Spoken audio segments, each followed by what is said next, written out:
As Jesus was walking along, he saw a man who had been born blind.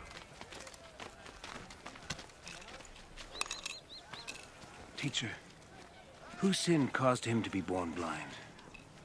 Was it his own or his parents' sin? His blindness has nothing to do with his sins or his parents' sins. He is blind so that God's power might be seen at work in him. As long as it is day, we must keep on doing the work of him who sent me. Night is coming,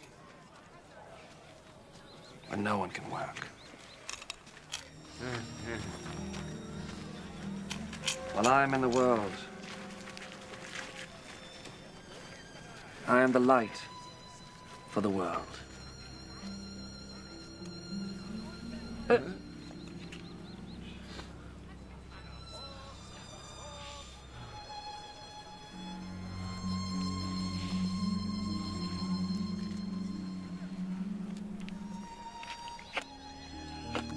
After he said this, Jesus spat on the ground and made some mud with the spittle.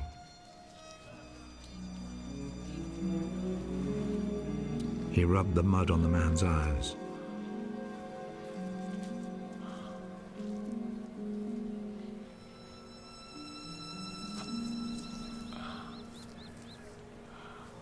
Go and wash your face in the pool of Siloam.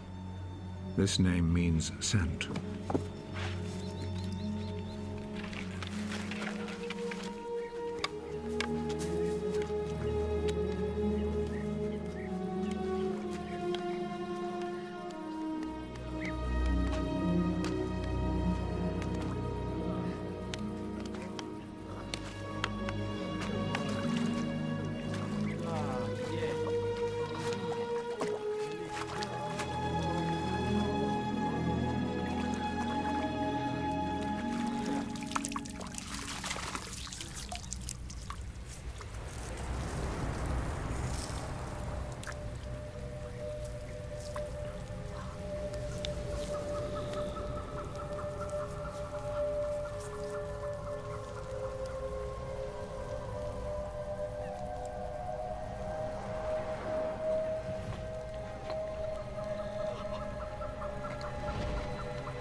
So the man went, washed his face, and came back, seeing.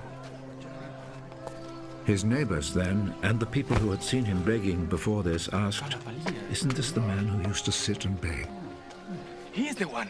No, he isn't. He just looks like him. I am the man. How is it that you can now see? The man called Jesus made some mud, rubbed it on my eyes, and told me to go to Siloam and wash my face. So I went, and as soon as I washed, I could see. Where is he?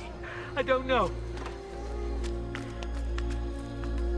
Then they took to the Pharisees the man who had been blind.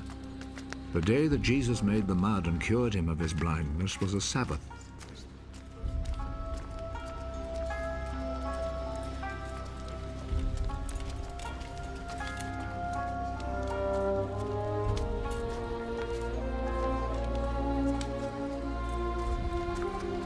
The Pharisees then asked the man again how he had received his sight.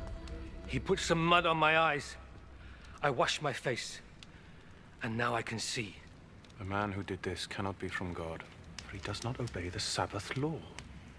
How could a man who is a sinner perform such miracles as these? And there was division among them. You say he cured you of your blindness. Well, what do you say about him? He is a prophet.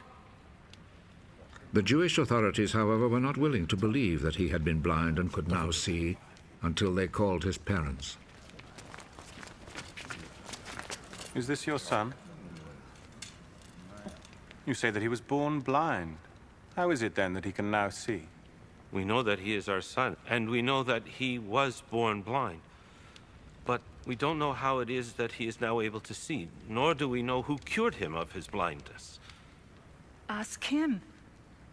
He is old enough and he can answer for himself. His parents said this because they were afraid of the Jewish authorities, who had already agreed that anyone who said he believed that Jesus was the Messiah would be expelled from the synagogue.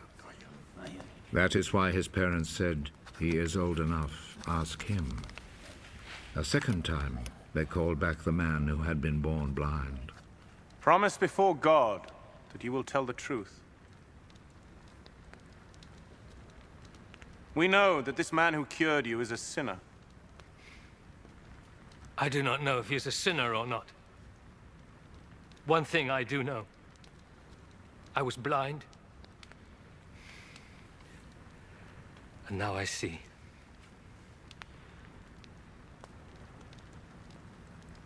What did he do to you? How did he cure you of your blindness? I have already told you and you would not listen. Why do you want to hear it again? Maybe you too would like to be his disciples. They insulted him and said, You are that fellow's disciple. But we are Moses' disciples. We know that God spoke to Moses. As for that fellow, however, we do not even know where he comes from. What a strange thing that is. You do not know where he comes from, but he cured me of my blindness. We know that God does not listen to sinners. He does listen to people who respect him and do what he wants them to do. Since the beginning of the world, nobody has ever heard of anyone giving sight to a person born blind. Unless this man came from God, he would not be able to do a thing! You were born and brought up in sin! And you are trying to teach us. and they expelled him from the synagogue.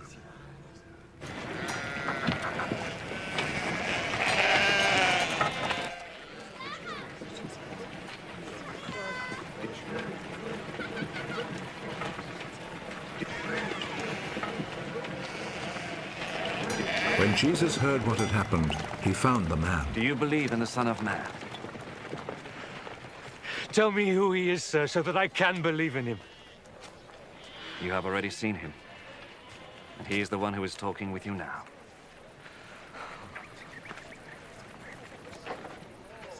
I believe, Lord. And he knelt down before Jesus. I came to this world to judge, so that the blind should see, and those who see should become blind. Some Pharisees who were there with him heard him say this and asked him, Surely you don't mean that we are blind too?